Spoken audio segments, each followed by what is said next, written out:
당뇨로부터 내 신장을 지켜라! 안녕하세요. 저는 칠곡경북대학교 병원 신장내과 정유경입니다.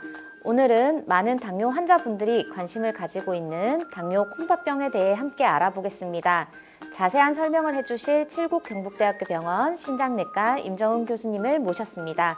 교수님 안녕하십니까? 안녕하세요. 오늘 제가 말씀드릴 당뇨 콩팥병은 많은 당뇨 환자분들이 굉장히 많은 관심을 가지고 계실 텐데요.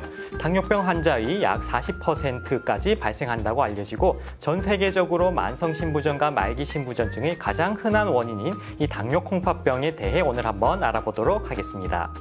네, 교수님. 그러면 오늘의 주제인 당뇨 콩팥병은 무엇인가요? 네, 당뇨 콩팥병은 당뇨병 환자에게서 알부민뇨가 동반된 전체적인 상태를 말하는데요.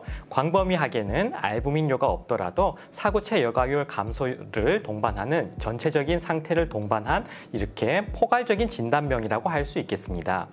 당뇨병 콩팥병의 증상에는 어떤 것들이 있을까요? 그리고 당뇨 콩팥병은 왜 생기는 걸까요? 안타깝게도 당뇨 콩팥병은 병이 상당히 진행된 후까지도 증상이 없는 경우가 많습니다. 그래서 진단이 늦어질 수가 있는데 그렇기 때문에 당뇨병이 있는 환자분들은 주기적인 검사를 통해 당뇨 콩팥병을 조기에 진단하는 것이 중요하겠습니다. 먼저 소변 검사에서 미세 알부민뇨나 단백뇨가 발생할 수 있겠고 유관적으로 본다면 단백뇨가 있을 때 거품뇨가 발생할 수 있습니다. 또 이후에 더 신장 기능이 많이 나빠진다면 빈혈이나 부종, 전해질 이상과 같은 증상이 나타나거나 피곤함 또는 메스꺼움 같은 요독 증상까지도 나타날 수 있겠습니다. 그래서 이런 당뇨 콩팥병이 생기는 기전은 우리 신장은 일종의 거름망과 같은 역할을 하게 되는데 노폐물은 소변으로 배출을 하고 단백질은 빠져나가지 못하게 이런 막아주는 역할을 해야 하는데 고혈당 상태가 지속되게 되면 신장의 여러 세포들이 망가지면서 이 거름망의 기능이 느슨해지게 됩니다. 그렇다 보면 이제 신장은 이런 걸러내는 기능을 제대로 할 수가 없게 되는 거죠. 그래서 정상적으로 몸 안에 있어야 할 좋은 물질인 단백질과 같은 물질들이 소변으로 계속 빠져나가게 되는 것이고 그래서 단백뇨가 생기고 반대로 이제 배출되어야 할 노폐물들은 밖으로 나가질 못해서 몸에 계속 축적되게 됩니다. 이제 당뇨 콩팥병이 무엇인지 그리고 왜 생기고 증상은 어떤 것들이 있는지 이해가 되는 것 같아요.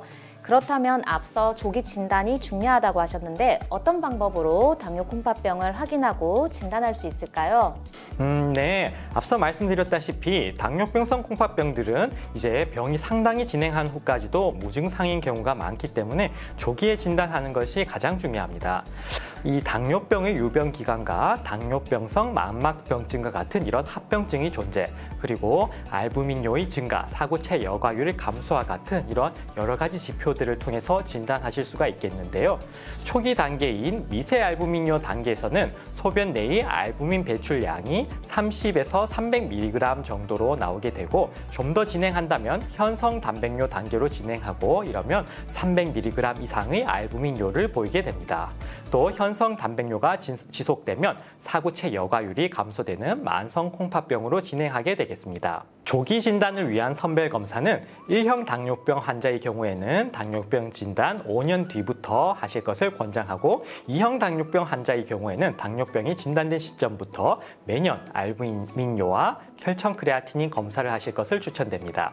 그리고 감염이나 운동, 임신, 고혈압 같은 상황에서는 알부민뇨의 배설이 당뇨 콩팥병이 없더라도 증가할 수 있기 때문에 검사 시에는 이런 점을 유의하셔야겠습니다.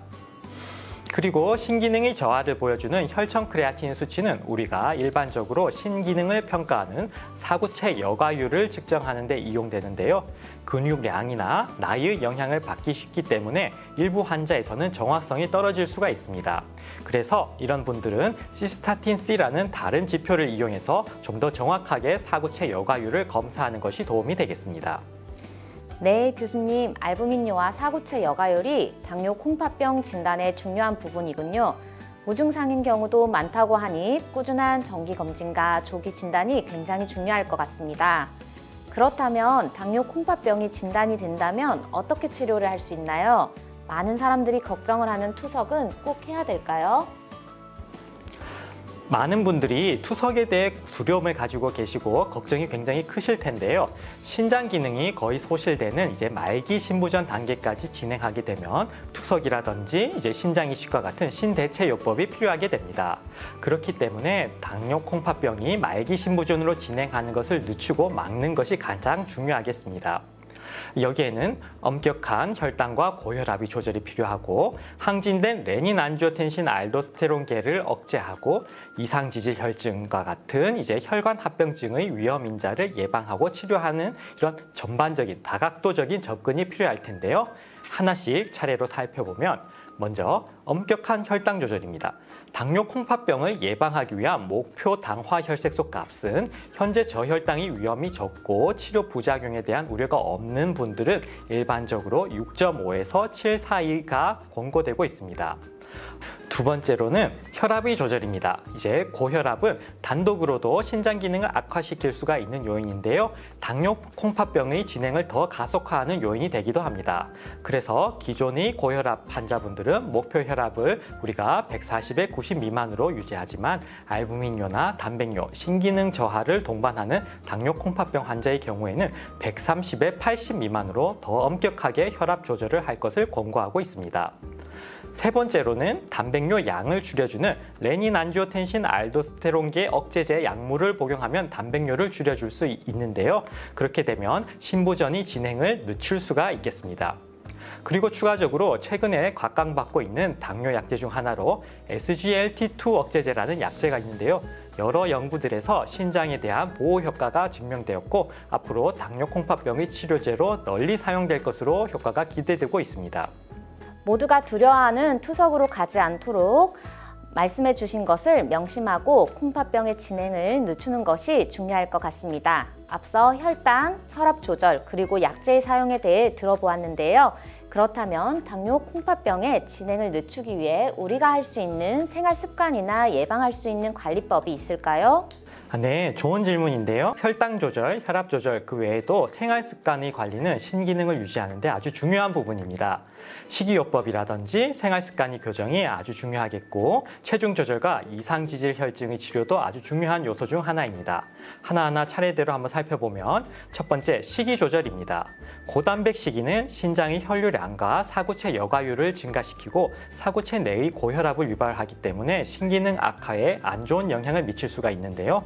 그렇기 때문에 저단백 식이를 할 것을 권장합니다.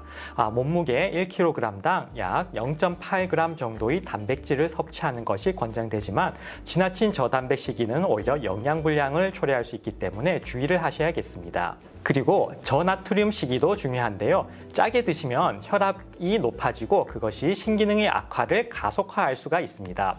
그래서 짜지 않게 저염으로 음식을 드시는 것이 중요한데요. 하루의 염분 섭취량은 소금으로 따지면 5에서 10g 정도로 보시면 되겠습니다. 그래서 평소에 국과 찌개의 국물 섭취는 삼가하시고 염분 섭취를 줄이기 위해 김치라든지 젓갈, 장아찌와 같은 이렇게 염장된 식품의 섭취는 피하시는 게 좋겠습니다. 두 번째는 금연입니다. 다들 잘 알고 계시다시피 흡연은 당뇨병 환자에게서 심혈관계 위험의 증가와 조기 사망, 미세혈관 합병증의 발생과 연관이 있고 그 외에도 산화적 스트레스의 증가와 같은 다양한 기전을 통해서 신손상을 더 유발할 수가 있다고 알려지는데요. 금연을 하는 것이 이 알부민뇨도 개선할 수 있는 방법이고 신기능 보존에도 많은 도움이 될 수 있습니다. 그 외에도 우리가 규칙적인 생활 습관을 하고 적절한 운동 그리고 충분한 수면, 체중을 유지하는 것이 모두 이제 신기능의 유지에 도움이 되겠습니다. 식이에도 관심을 가지고 조절을 잘 해야겠습니다. 이제 마지막 질문입니다.